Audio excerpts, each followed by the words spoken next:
Hello students, welcome to all of you. This is Sugandh Chaudhary and today we will do our part 2 of the chapter A Truly Beautiful Mind of our Beehive's book of lesson of class 9.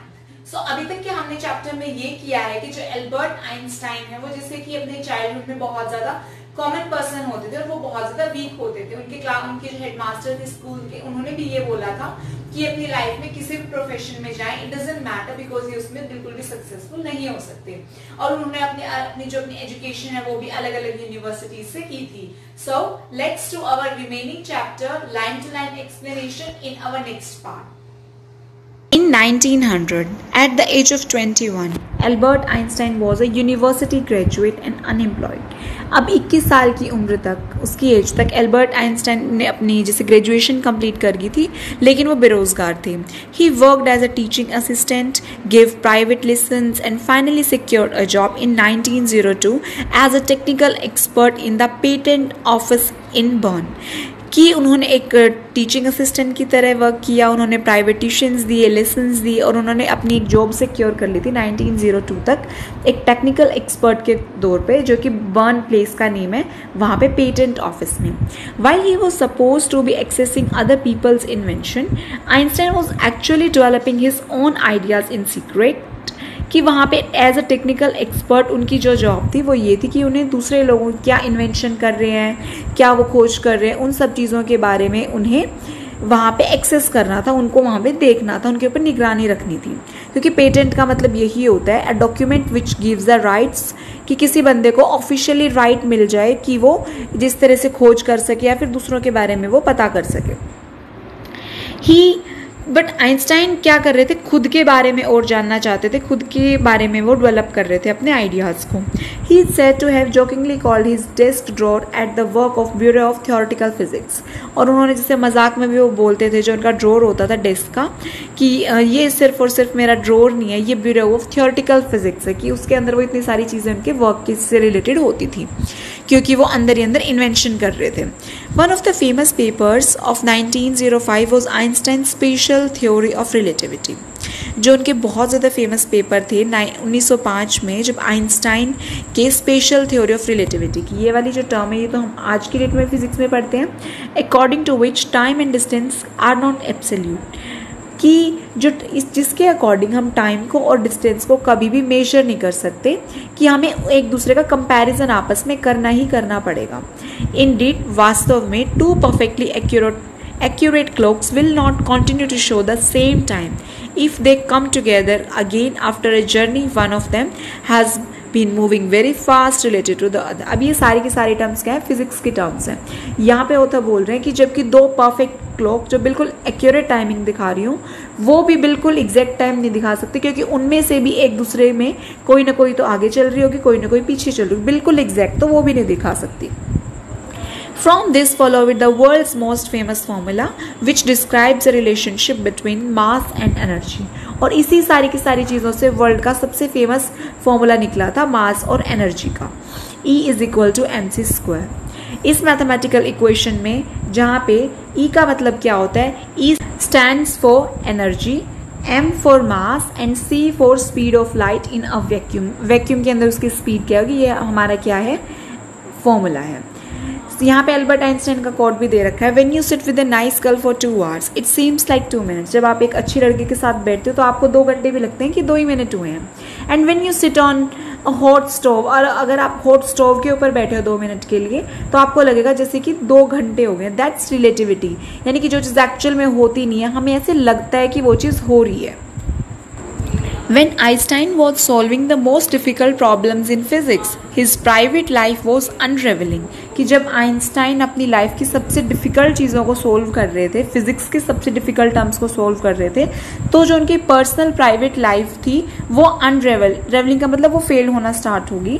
Albert had wanted to marry Mileva right after finishing his studies, because Albert चाहते थे कि वो Mileva से शादी करेंगे अपनी studies के बाद, but his mother was against it. लेकिन जो उनकी मदर है वो चाहती नहीं थी कि उनकी मिलेवा के साथ शादी हो।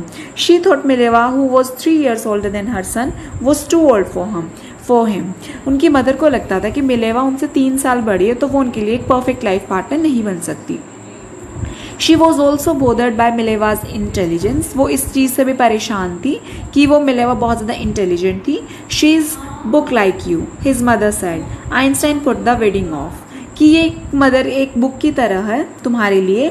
तो आइंस्टाइन ने अब क्या किया, अपनी शादी मतलब उन्होंने कैंसिल कर दी, शादी उन्होंने की ही नहीं मिलेवा के साथ. The pair finally married in January 1903 and had 2 sons. लेकिन फाइनली उस पेयर ने शादी कब की, जनवरी 1903 में. पहले उन्होंने शादी के लिए वेडिंग ऑफ मतलब शादी के लिए उन्होंने मना कर दिया था, लेकिन अब फाइनली उन्होंने 1903 में शादी कर ली जनवरी में, और उनके 2 बेटे भी हुए. But a few years later, लेकिन कुछ ही सालों बाद, द मैरिज फॉल्टर मतलब फिर से वो दोबारा चीज़ें बिकम वीक हो गई थी. Mileva meanwhile was losing a intellectual ambition and becoming an unhappy housewife, कि जैसे जो उनका स्टडी से रिलेटेड उनका एम्बिशन था उस चीज़ को वो लूज़ करने लगी थी, और वो बिल्कुल भी हैप्पी नहीं थी एक हाउसवाइफ के तौर पे.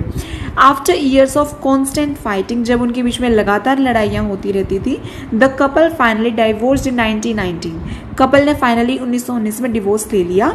Einstein married his cousin Elsa the same year, और आइंस्टाइन ने फिर अपनी दूसरी शादी कर ली थी अपनी कज़न के साथ, सेम ईयर में एल्सा के साथ. ओके, एज यू नो कि फॉरेन के अंदर मतलब बहुत ज़्यादा ईजी होता है डाइवोर्स लेना, शादी करना, क्योंकि उनके लिए कोई बड़ी बात नहीं होती.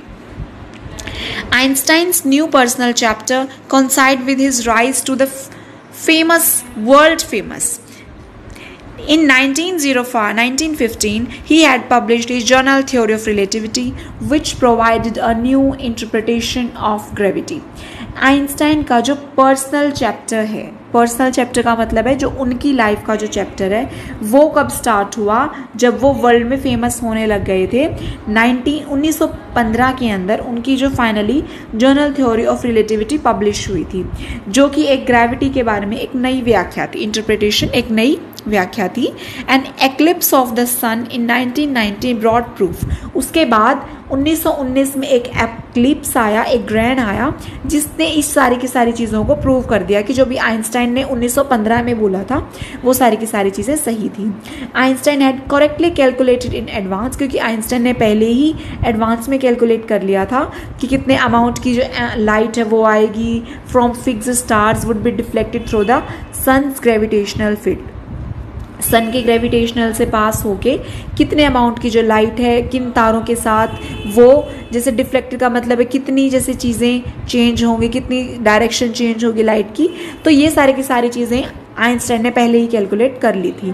The newspapers proclaimed his work as a scientific revolution. और जो पूरे के पूरे न्यूज़पेपर थे उन्होंने उनके वर्क को एक तरह से साइंटिफिक रिवोल्यूशन कहा था. उन्होंने कहा था कि एक साइंस की एक नई रिवोल्यूशन हुआ है, नई वो तरह से उजागर हुई हैं चीज़ें. Einstein receive the Nobel prize for physics in 1921. Einstein को फाइनली नोबेल प्राइज़ मिला फिजिक्स को 1921 में. He was showered with honours and invitation from all over the world and loaded by the press. उनके ऊपर पूरे के पूरे संसार से इन्विटेशन आने लगे, उन्हें बहुत ज़्यादा सम्मान मिला पूरे के पूरे वर्ल्ड से. उनके ऊपर जैसे शावर्ड का मतलब जैसे कि बारिश सी होने लगी, and loaded by the press का मतलब उनकी बहुत ज़्यादा सराहना की प्रेस ने भी. When the Nazis came to power in Germany in 1933, जब नाजीज फाइनली आए जर्मनी के अंदर 1933 में, Einstein immigrated to the United States. तो आइंस्टाइन ने मूवमेंट कर ली थी यूनाइटेड स्टेट्स ऑफ अमेरिका में. 5 साल के बाद the discovery of nuclear fusion in Berlin had American physics in an अप्रोर.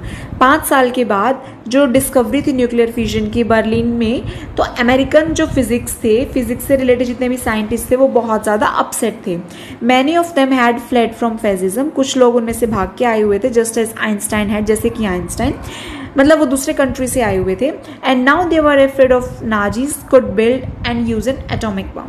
और अब उन्हें बहुत ज़्यादा डर लग रहा था कि नाजीज को अपनी जैसे न्यूक्लियर फ्यूजन की हेल्प से वो एक बम को क्रिएट कर सकते हैं, एक एटॉमिक बम को, और उन्हें उन लोगों से बहुत ज़्यादा डर भी लग रहा था. उनके वर्ड्स बिल्कुल भी फेल नहीं हुए जो कुछ भी उन्होंने बोला था. The Americans develop the atomic bomb in a secret project of their own. कि जो अमेरिकन्स ने उन्होंने अपने सीक्रेट प्रोजेक्ट के लिए एटॉमिक बम बनाया and dropped it on the Japanese cities of Hiroshima.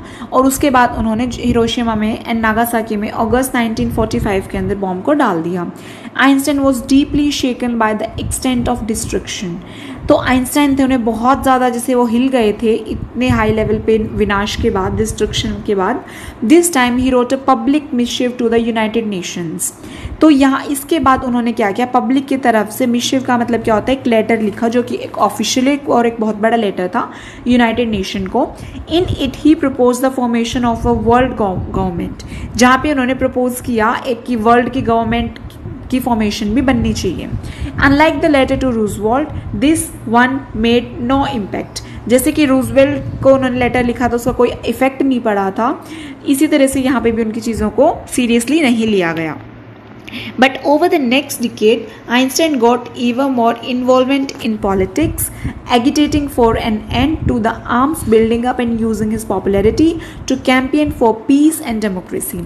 लेकिन अगले दशक तक, डिकेड का मतलब क्या होता है, 10 years, कि अगले 10 years तक आइंस्टाइन बहुत ज़्यादा इन्वॉल्व हो गए थे पॉलिटिक्स के अंदर, जहाँ पे agitating for an end to the arms buildup and using his popularity, और जहाँ पे वो अपनी पॉपुलैरिटी को यूज़ करना चाहते थे एक पीस, पूरे के पूरे वर्ल्ड में पीस के लिए, डेमोक्रेसी के लिए, लोकतंत्र के लिए, एंड जहाँ पे उनके अंदर उनकी जैसे बाजुओं में एक आग सी जलने लगी थी इन सब चीज़ों के लिए. When Einstein died in 1955 at the age of 76, he was celebrated as a visionary and world citizen as much as a scientific genius. कि जब उनकी 1955 में डेथ हुई, 76 ईयर्स के तब वो थे, तो इस बात को सेलिब्रेट किया गया था एज अ विजनरी. विजनरी का मतलब क्या है, जो कि एक बंदा सोच सकता हो फ्यूचर में ओरिजिनल और एक इंटेलिजेंट वे में, कि इस बात की हमारे वर्ल्ड में किस तरह का इंसान था. एंड वर्ल्ड सिटीजन, जो कि एक साइंटिफिक लेवल के ऊपर एक क्या था, जीनियस था. इन्हीं सभी चीज़ों के साथ जो ये चैप्टर है ये एंड होता है. So students, I hope आपको पूरा का पूरा चैप्टर अच्छी तरह से समझ में आया होगा. But if you have any doubt or any query, then you can directly ask me or comment in the comment section. Thank you very much. Stay safe, stay home, stay online.